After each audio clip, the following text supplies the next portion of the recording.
Welcome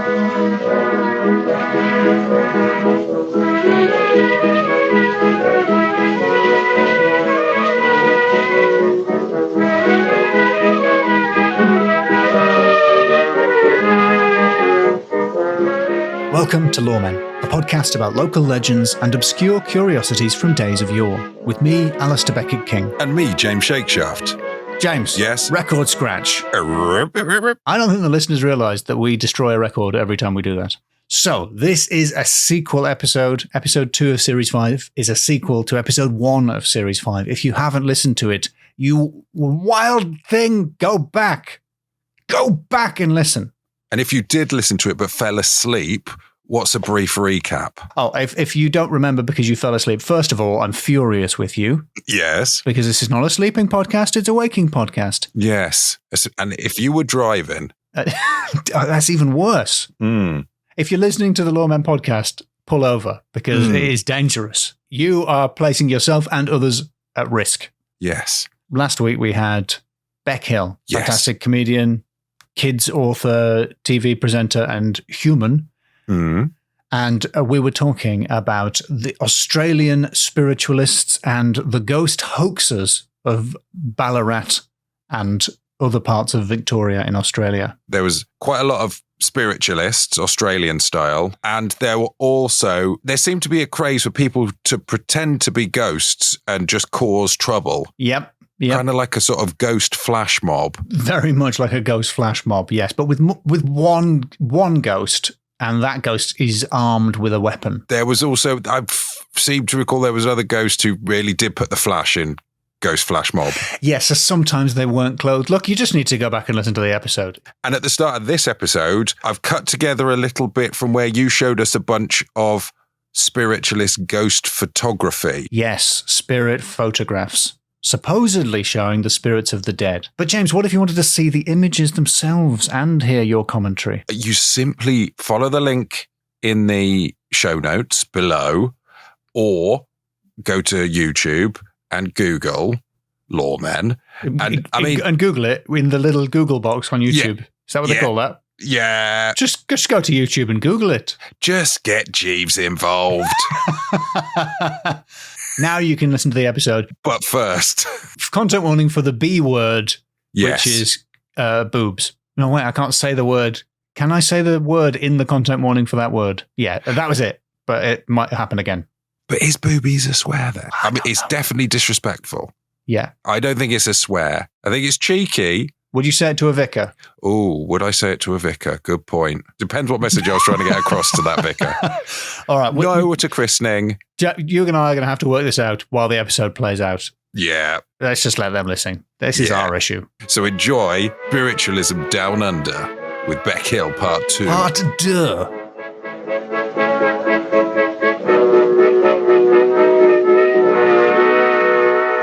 So, James and Bec, I'm going to show you some images from Australian collections of real ghosts captured by spirit photographers. And the first one I have for you here is a photograph taken by a photographer called Frederick Hudson. The listener can't see that. Could you describe, James and Bec, quite how convincing this image is? Which one's the ghost? The ghost is the one on the right. It's a very flattering photograph of an old lady with a sort of Les Dawson-ish kind of arms folded stance, looking very unimpressed. It's sort of a Whistler's mother meets Queen Victoria look. Yes, it is. That's a very good art history reference there. It does look a bit Whistler's mother's-y. And there is like the top half of a person, but that looks a bit like a doll made of cake. We've got here Dr. Richardson and his spirits and his sister. Hello. Let me make that clear. This ain't right. I think they were. So this is a woman who's sort of kneeling. There's a man sitting in profile, and then a woman sort of at his feet, sort of leaning over his knees. Yeah. Looking deeply into his legs. stomach. Yes. Yeah, the eye lines are way off on this one, really. I don't know what they were thinking. Is the lady the ghost in this one? Yeah, the lady's the ghost. Can you zoom in on this one a bit, Alasdair? Oh, sorry. Yes. Whoa. people were very impressed by the fact that you can see the chair through her head. But not his lower legs. But not his legs, no. Yeah. Because that's how double exposures work. I find myself wondering, like, what I want to know is what they told the people that they were taking photos of for the double exposure, as in, like, the ghost people, like, I'll be in this position because we're going to get the person to sit like this. It's like we've all shot things where people are like, no, stand like that. It feels weird, but it's going to look good on camera. And then when you see it on camera, you're like, it looks weird on camera as well. Oh, this is Guppy Williams. And I think the face on this one is the only scary ghost of the lot. Yeah, it looks like Cthulhu. Yeah, it's like a monster. It's alien. It's spooky. Whoa, is that two ghosts? Or is the ghost the one, the veil thing? I think there are two people and there is a veiled ghost emerging from betwixt, if I can say betwixt. The standing guy is quite scary for me. His face sort of merged into the ghost. It doesn't look as well planned as some of them in terms of where the ghost is going to appear. And then is that a little Peter? On the I think that's just a Victorian man, James. He's not a tiny Peter. There's too many hands. There's a lot of. Seems to be too many hands. It's a little bit lots of hands. Proto AI. That is it. The ghosts can't do hands. Yeah, what's this hand? We'll zoom in on that. I think a cynic might say it looks like a bunched up bit of fabric, but it is, isn't I think it's more of a clenched tiny fist. Oh, that's what's great about this. You can see whatever you want, but it's not a tiny skull, is it? It's fabric. It's cheesecloth. You can see whatever you want as long as it's uncomfortable Victorians. And finally, I have an image of Katie King, a spooky image of Katie King. Is she a ghost? Yes, she is a celebrity spirit, an incredibly famous spirit in spiritualism. Katie King was. Is this before or after she died? This is, this one is the only one that looks like a real person. This is her appearing in spirit form. An image was captured of Katie King. Was she was she famous when she was alive? She was supposedly the daughter of, Captain Morgan from The Rum. Yes. The famous pirate Captain Morgan. What? Yeah, that's who she supposedly was. And she appeared in numerous seances. She was an international sensation. And the Spiritualist magazine. What was this connection to Australia? We're gonna get to Australia. This is the thing. This is the story of how Katie King, celebrity ghost, deigned to visit Bendigo, Australia. The Spiritualist magazine reported on the appearance of Katie King and this image, and they were so impressed by her ethereal expression in the photograph, and they printed a woodcut reproduction, which was, and I think I'm quoting directly, as faithful a copy as woodcutting can give, executed as nearly as possible with scientific accuracy by an artist of great professional skill. So that was a picture of Katie King. Whoa. And here comes the woodcut. I mean, it looks like Chris Cantrell. It looks like a Cabbage Patch doll. It's not a bad woodcut, but it doesn't look anything like the mysteriously ethereal pirate princess Katie King. Like I want to laugh a lot because this looks nothing like the photo. But knowing that someone cut this out of wood, etched this out of wood, so that to create essentially a stamp, an expert, is very impressive. I wouldn't be able to do that. You're such a nice person, Bec. You won't make fun of a woodcut because you're like, it can't be easy to make woodcuts. So, I mean, as someone who encourages children to try things in arts and crafts, I don't feel like I can. It is funny though. It does. It's not as extreme as the fixed Jesus face from that church that time. No, it's not monkey Jesus. The thing is, it's not a bad woodcut. It's a different Katie It's just King. a different face. Yeah. It's not a mysterious ethereal face. It's a completely different person. It's a different person. That's the wrong Katie King. So I'm sure you can tell from the pictures I just showed you that Katie King has star quality. Yes. She appeared in London, New York, not Paris, but perhaps Bendigo. What? Those are the big three. Get that on your T-shirt now. When you're touring the podcast, you know where to go. So Katie King was first produced by Florence Cook in London. And Kirsty Logan's History of Ghosts on BBC Sounds has a really good account of her appearances in London and how a rival medium named Mrs. Guppy tried unsuccessfully to expose Cook as a fraud. Mrs. Guppy? That's right, Mrs. Guppy. And was she accompanied by Little Peter? Sorry, Little Peter. Little Peter. Little Peter. What are you doing? Little Peter.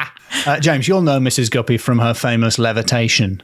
Of course. Oh. She famously levitated from her house in Highbury all the way to Lamb's Conduit Street, which is so specific. Yeah, which is 3 miles. Impressive. Although some people think that she didn't. Really? Yeah. Every account of it is like, although skeptics said, no, there's no, they haven't got a rebuttal. They're just like, yeah, it didn't happen. No one saw it. She just said. That's just like the kid that lied at school. Yeah. That said they nicked a quad bike and rode into school that day. I know a kid who was late because a crocodile attacked him, which in Australia might be plausible. But not in Durham. There was a girl in my school who told us that she met the Spice Girls and got photos of them and then produced some photos of them. And then not long afterwards, you could buy those. Do you remember you could buy collector packs where it looked like a little, like a 5 thing of actual sort of, it was on photo paper. And they would be like photos of like Backstreet Boys or NSYNC, and you could get them the Spice Girls. And I think she'd managed to procure a pack before they were officially released. And so her thing was, I'll tell people I took these photos. And very quickly, we realized that maybe about a week later, we were like, hang on a second. I think she tried to tell us that she sold them, and that's why you could now buy them. Well, I, a child, sold the rights to my photographs of the Spice Girls that I'm not in. Yeah. At least she didn't like bring a picture in and it was clearly like her head stuck on Prince Charles's body. From that time, Prince Charles met the Spice Girls. Katie King appeared in London. She also appeared in New York, produced by a couple of mediums called the Holmeses, Mr. and Mrs. Holmes. When you say produced, I know that you mean like you know, they made them appear, manifested them or whatever. Ectoplasm. But it does sound a bit like they're producing a West End show. Well, Katie King, produced by. It is so showbiz, though. They are very much performances. You know, there's music and darkened rooms, and I've got my notes here, so I can recap. So she was supposed to be the 200-year-old Welsh daughter of the pirate Morgan, Captain Morgan, known as the spirit John King in the afterlife for reasons that are not clear to me. And she was a sensation. She was a huge deal. People went to see her. And the reason the medium was said to be producing them is the medium would be locked away in the cabinet, and then somehow a woman's body would come forth into the room and do stuff and mess around and lift things up. Yeah, lift things up, yeah. She talked to people, according to the 1875 Tasmanian Tribune, which honestly sounds like a made-up newspaper, but it isn't. Kate talked to people in very bad English, as became a Welsh woman, which is quite offensive. Yeah. I don't think Tasmanians should be scoring points on the Welsh. But they're not saying she spoke with a Welsh accent. Nope. So it sounds like it was someone who could not do a Welsh accent. This is in New York, so the likelihood of whichever out-of-work actor had got this role being able to do a Welsh accent. You don't think it was the same artist played? I don't believe it. I don't believe it was. It was like a franchise. I think basically once it's out there, anybody can claim to be producing Katie King as long as they can create someone with a sufficiently ethereal expression on their face, or who looks a bit like the woodcut, Chris Cantrell in a wig. Yes.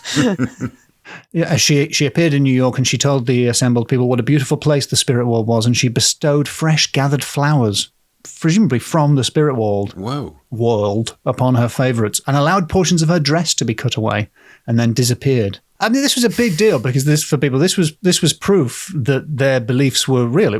We tested the material and it's 100% ghost. This is made of ghosts. It's white for a start. What do you think lace is? Dead fabric. It's like a skeleton of material. Yeah. People were really, really impressed.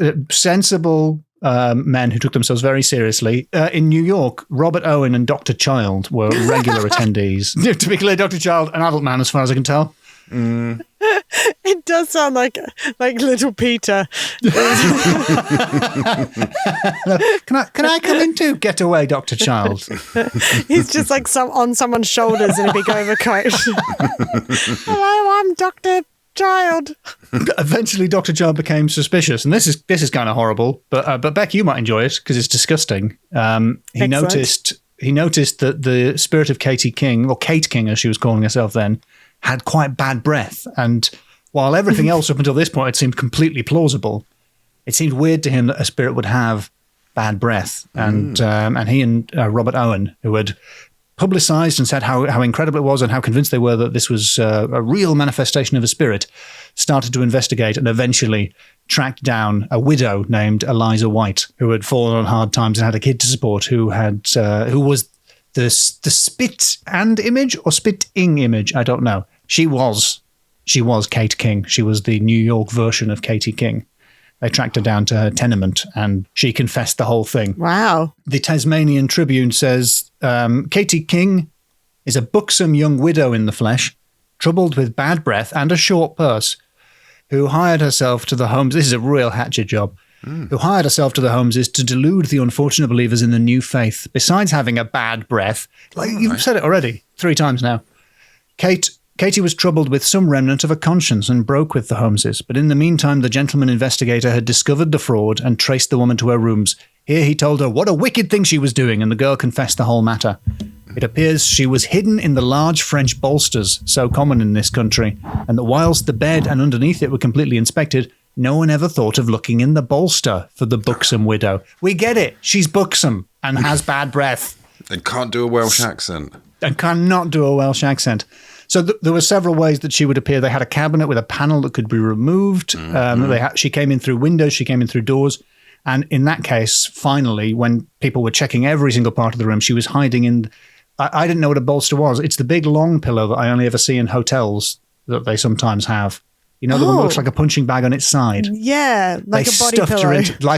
Basically like a body pillow of a buxom ghost with bad breath. Yeah, smells at one end. Yeah, that's where the head is. And that's how she was getting into the room. It's funny how they never described the ghost as being buxom. Yeah, she was way hotter once she was alive, it seems. Yeah, as soon as she was alive, they were like, whoa, check out the norgs on her. When she was a ghost, they were like, let's be respectful. This is Katie King. She's 200 years old. Don't point out her boobs. Yeah, there's an age gap. It's not appropriate. Yeah. Ignore the ghost's boobs.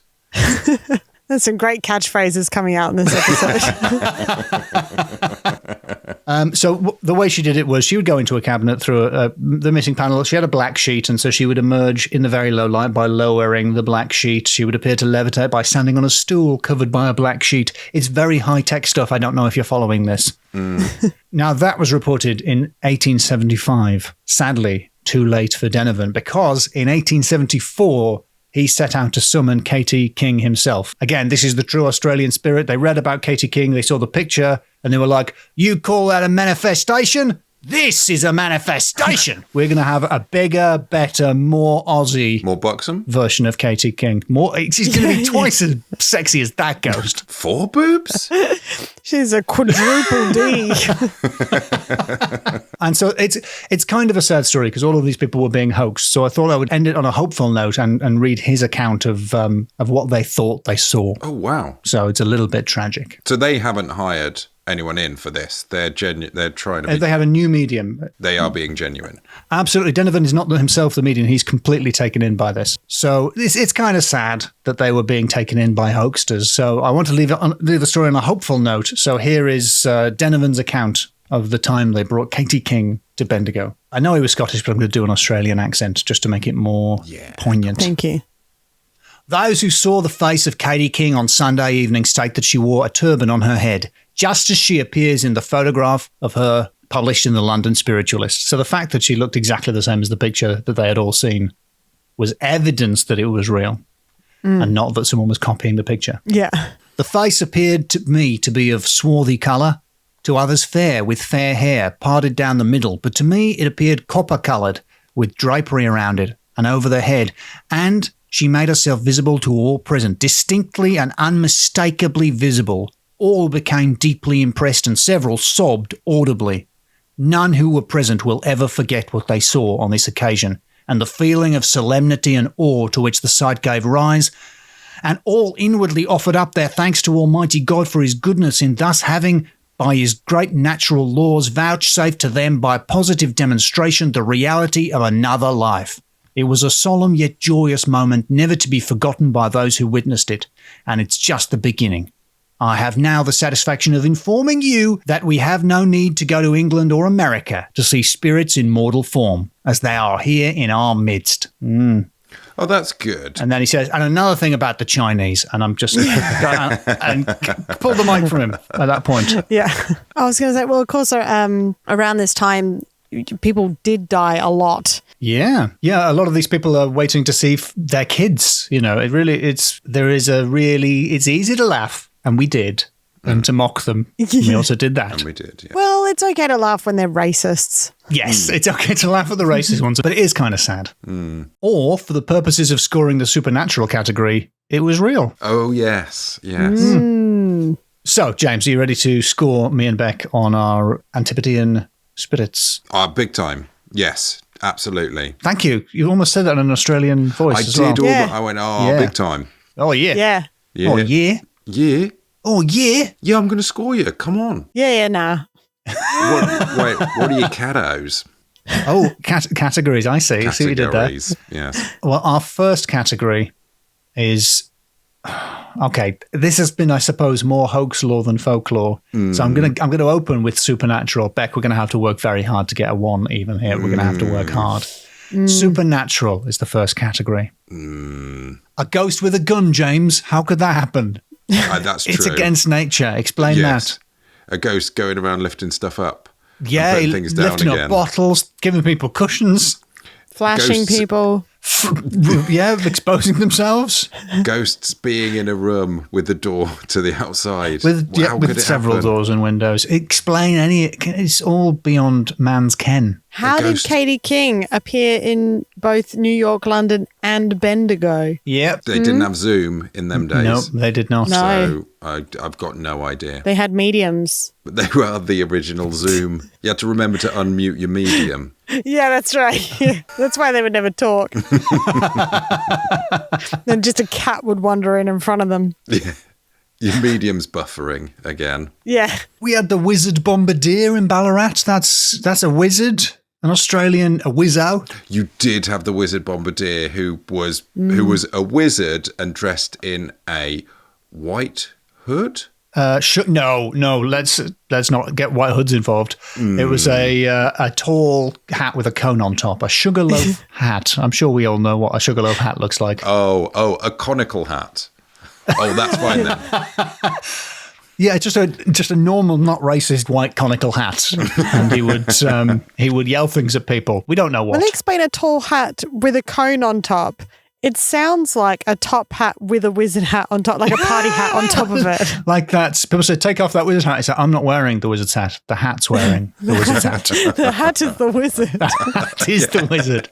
I'm just wearing a hat. I'm merely its shoes. Yeah. You're the one being weird. Also, I'm a ghost.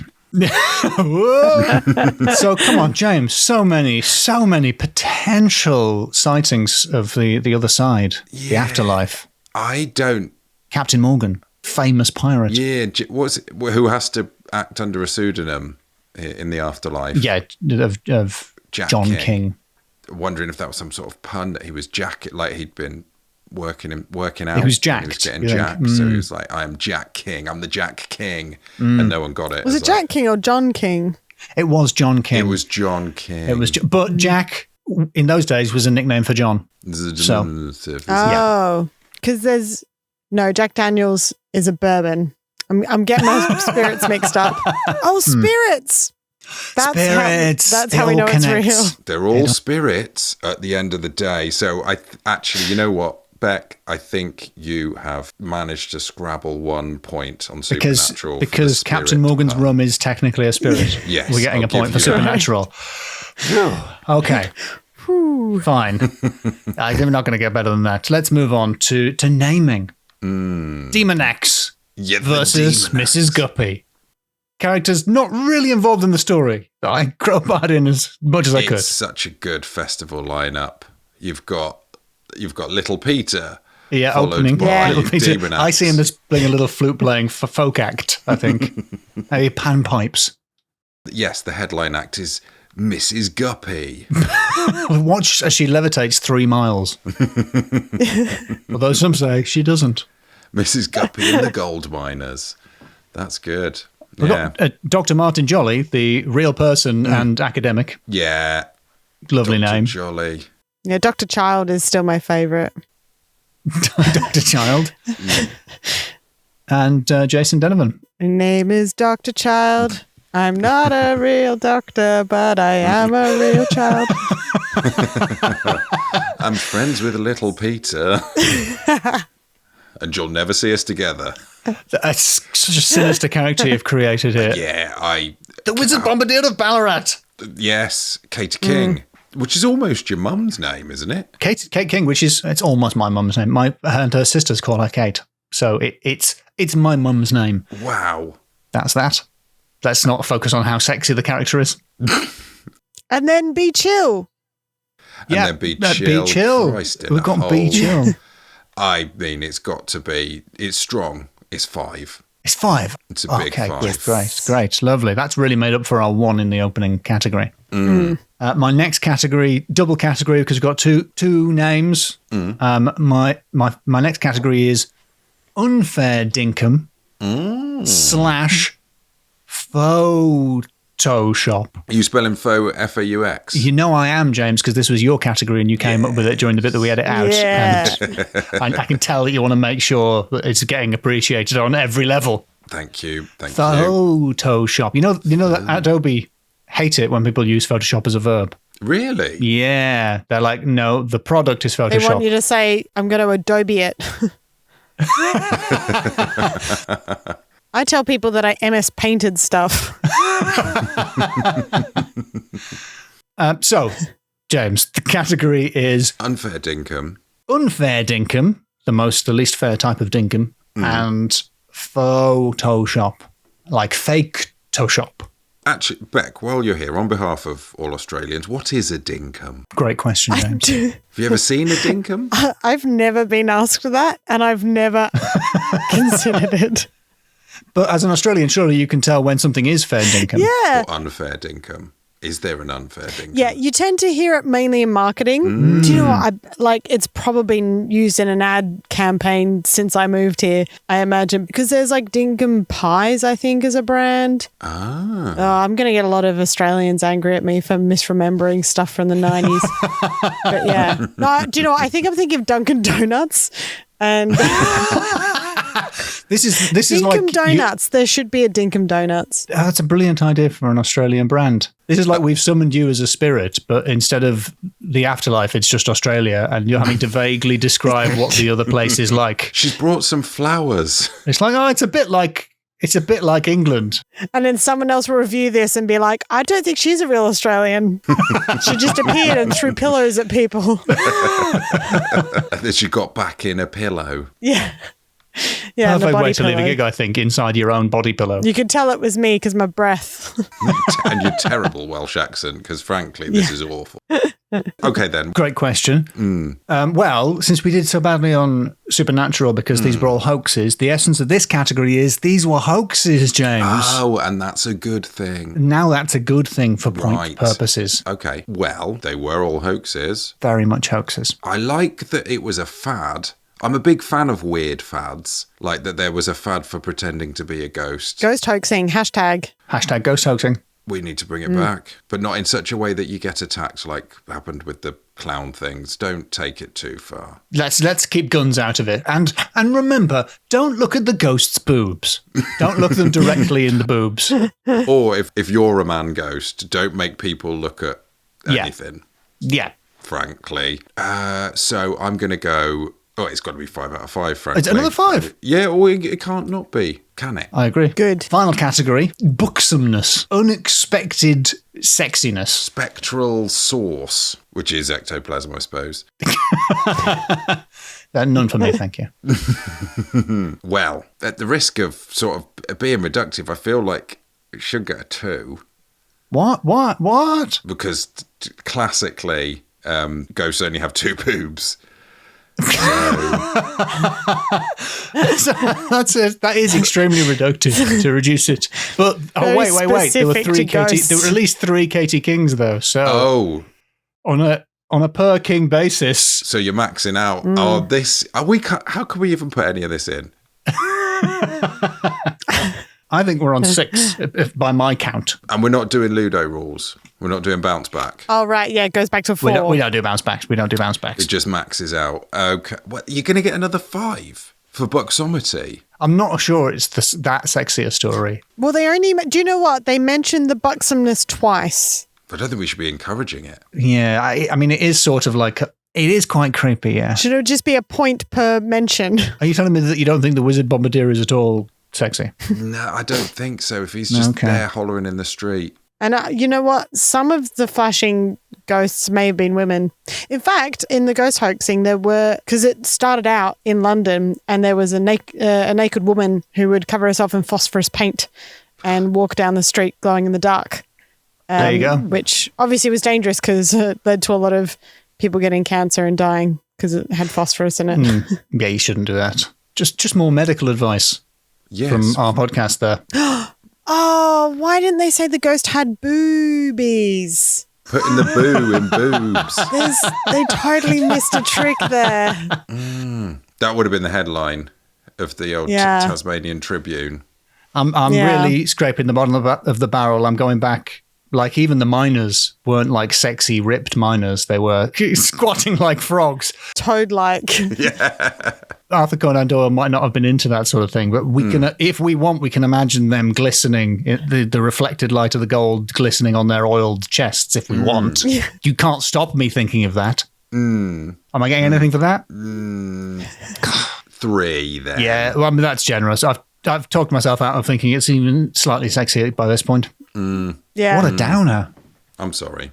Yeah, I can't change the rules. Maybe it'll cheer you up to know that I looked it up and dinkum means fair or honest or genuine.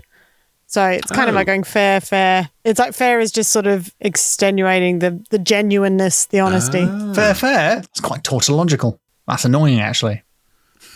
I'm angrier than I was before to find out. No. This is some of the least dinkum. Is this like the buffalo sentence where you can just keep saying the word buffalo and you've made a sentence? Yeah, buffalo. Dinkum. That's as far as that gets. Yeah, that's it. It's 2, isn't it? So sometimes the podcast ends when we just get really confused. I think that's what's happened here. Bec, yes. Thank you so much for being a deputy law person. Please return your ghost gun to the lockup. And please, next time, don't fire it off a roof. And before we let you go, is there anything you'd like to plug? You've got so much stuff. You do so many things. Can you squeeze them into a short burst of information for the listener? Yep. I'd like to plug my book series, Horror Heights, which is the 3 books out now. The most recent one is called Dead Ringer. Look, it's technically for ages 8+, but I wrote them for myself and made sure they were child-friendly. So I'm just saying, you don't have to be a child to buy it and enjoy it, and that is available from all good book retailers, as are Alasdair Beckett-King's. I'm always saying the same thing, because kids' books don't have V18 on them, so really I'm just saving adults who want to read them money. Oh, yeah, good by shout. about 20%. It's just good value. Yeah. It makes sense. It's just good value. If you want to save money, just start reading kids' books. But begin with Bec's books and my books. Yeah, exactly. And I do a podcast with a mathematician called Matt Parker, who some listeners might know from his YouTube channel, Stand Up Maths. And that's called A Problem Squared. And it is where our listeners send us problems and we solve them. Are you good at maths? I am not good at maths. You do not need to be. I would make it very clear that you do not need to if anything, I am on the podcast to ensure that any maths that happens is understandable by the listeners. But it is very interesting. We've found some very fascinating things, like whether putting a teaspoon in a bottle of bubbly does keep it bubbly, and for how long. Spoiler. Do you know what? I'm going to say that the result that we got was not what we expected. That's very intriguing. Yeah, that was a bit of a mind-blowing episode. We enjoyed that. Wow. And also we worked out what you should get someone for their negative 1 year wedding anniversary, which is when you know that you're getting married to someone, but there's a year until the wedding.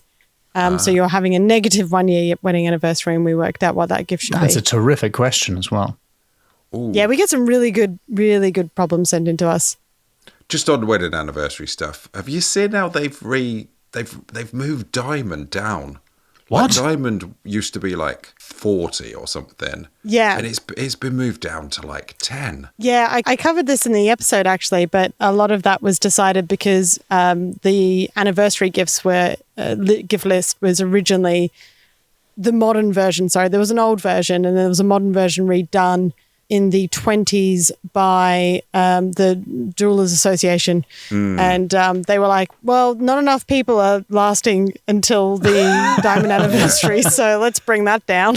Yes. That was a bit of a surprise because it went from tin, which is also an Australian saying 10, to diamond. I think you'll find that's New Zealand. Thank you very much. That's a Kiwi I'm saying ever 10. sorry. It's my attempt at an Australian accent saying 10. Is wood still in there? Still in the list? Depends on the lists. There's so many lists. There's like It's no hard to official get lists. a gift made of wood or tin these days. A tree. A tree, yeah. And But tin. Nothing's made of tin. Well, that's why they changed it to diamonds. But that's a too big a jump. I know. If you've been saving up for tin and then they change it within that year, you're like, oh, I'm going to...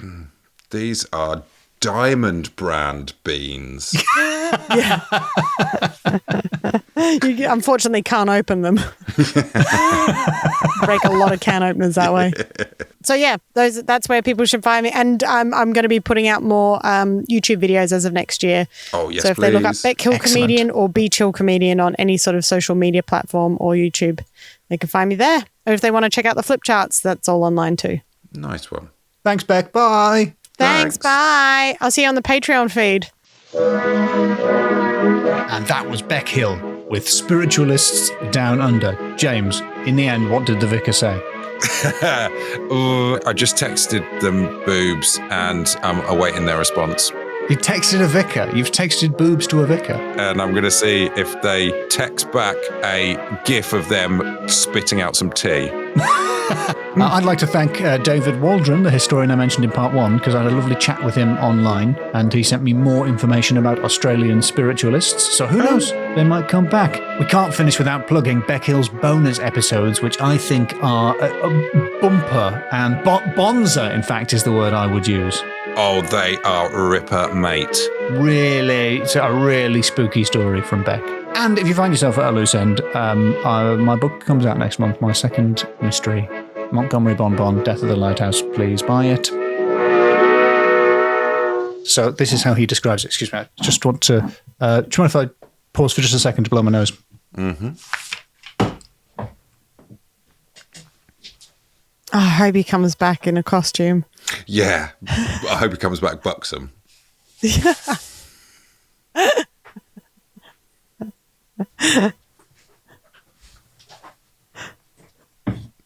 It's disappointing. Not even a black sheet.